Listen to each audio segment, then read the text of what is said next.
Până la ea și turnul am văzut în timp ce am amestecat turnul. Evenimente, dar o întâlnire neașteptată, decizii neașteptate, de a călători sau cineva hotărăște să vină spre voi dacă voi nu călătoriți. Să continui povestea, show must go on.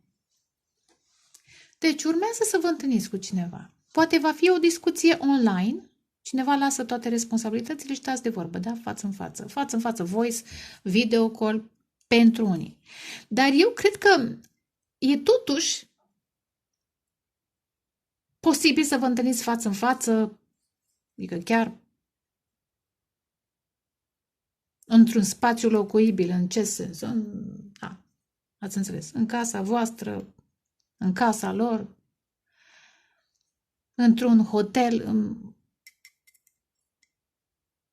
Asta pentru că e aici aproape de tortiță, care, repet, pentru mine reprezintă casa patra a astrologiei. Locul în care te simți confortabil, ca acasă, într-un loc în care vă veți simți ca acasă. Dar nu cred că, repet, pentru unii poate să fie online discuția, dar foarte personală.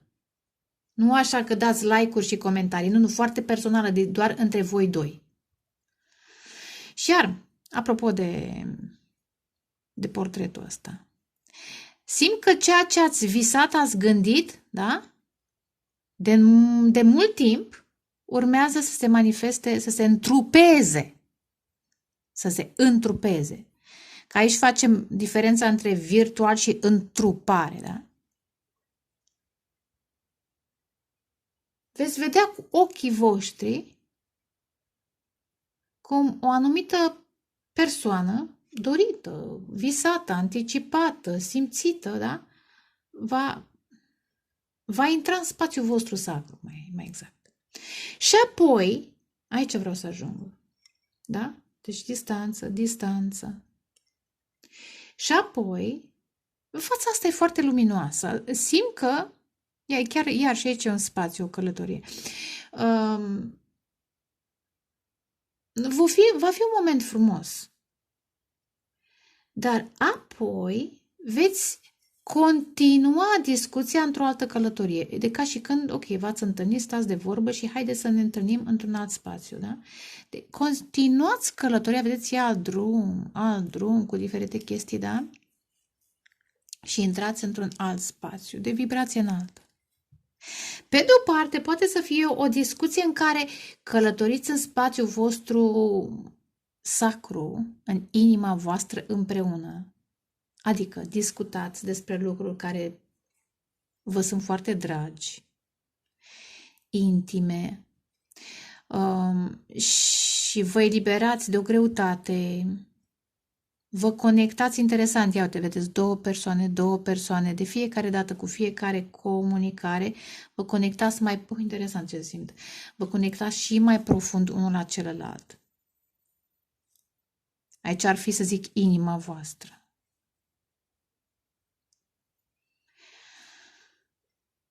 Asta simt acum. Și aici imaginea aceasta mi-aduce aminte de un ulcior. Apropo, nu chiar ceașcă, că tot are tortiță, un ulcior. Și ulciorul ține de asul de cupe. Descoperiți aici ceva, în acest spațiu emoțional, că tot am văzut apă multă, da? O bucurie de a fi împreună, de a vă simți, vedeți, doi. Ar putea să fie chiar 11 aici, dar eu simt că sunt două persoane de fiecare dată. Și în această călătorie, care, repet, poate să fie comunicare emoțională, profund emoțională, din ce în ce mai, care ar fi cuvântul, mai sensibilă, mai profundă, să recunoașteți lucruri în voi. Apropo de Egipt, să vă aduceți aminte de lucruri, ca mai, eu știu, da, poate chiar să vă aduceți aminte. Pentru alții ar putea să fie o călătorie fizică. Ok, ne-am întâlnit, interesant, observ litera F. Ok, ne-am întâlnit după atâta timp, după atâta așteptare, hai să mergem într-o călătorie, da? Ar putea călătoria aceea să fie noaptea, da? Întuneric, dar voi doi să fiți într-o lumină continuă, în sensul că este bucuria de a fi unul cu celălalt și ce observ aici tot timpul semne. Interesant, de ca și când primiți tot timpul semne în această călătorie. Uite, trebuie să ajungi acolo, trebuie, uite, faci dreapta-stânga, ajungem la cabana nu știu care, pe urmă de la cabana nu știu care, a doua zi mergem și nu știu ce mai călătorim, nu știu ce mai descoperim. Interesant. Interesant, aici parcă ar fi o scriere. Mai.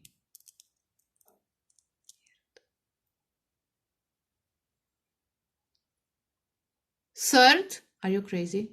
T-H-I-R-D, third. Al treilea, interesant, asta simt. Asta simt, asta văd.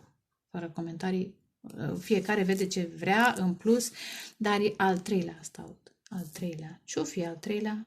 Poate a treia, nu știu, încercare de a vă conecta. Poate e a treia viață în care sunteți împreună, că tot am vorbit despre Egipt, care în general duce către vieța anterioare, poate a treia viață în care încercați ceva. Băi, deci efectiv văd I-R-D, ăsta ar putea să fie un H și ăsta un T. T-H-I-R-D, third. Al treilea.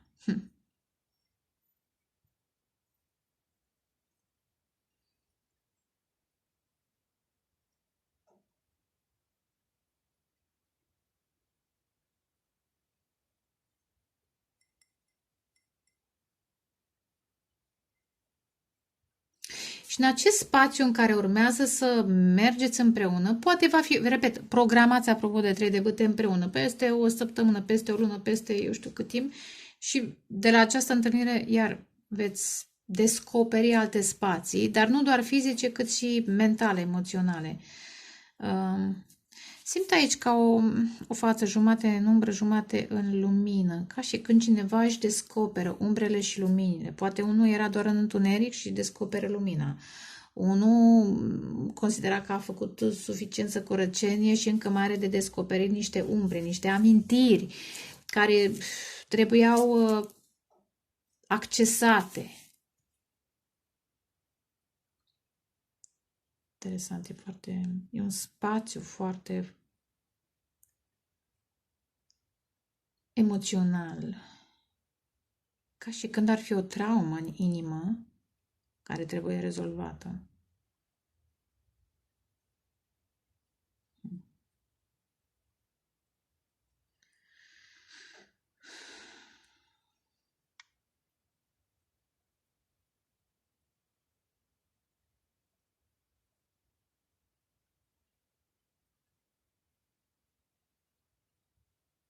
Interesant.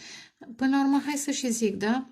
Fața asta, jumate albă, jumate neagră, o văd deasupra, nu s-a încoronat, ar putea să fie părul sau să fie coroana, din înger, de ca și când îngerii, multe din gând, nu toate gândurile sunt ale noastre, asta ca să știți. Multe gânduri sunt impuse, induse de societate. Unele sunt ale celor care sunt în jurul nostru, altele, cum sunt în canalizări, sunt preluate. Trebuie să selectați. Dar simt cu acești îngeri că anumite gânduri au fost trimise de îngeri ca să ajungeți în acest moment, în acest punct. Ce sens are, veți trăi și veți vedea până la urmă. Sărt, interesant, sărt. Al treilea. Nu știu ce ar putea să fie al treilea, credeți-mă.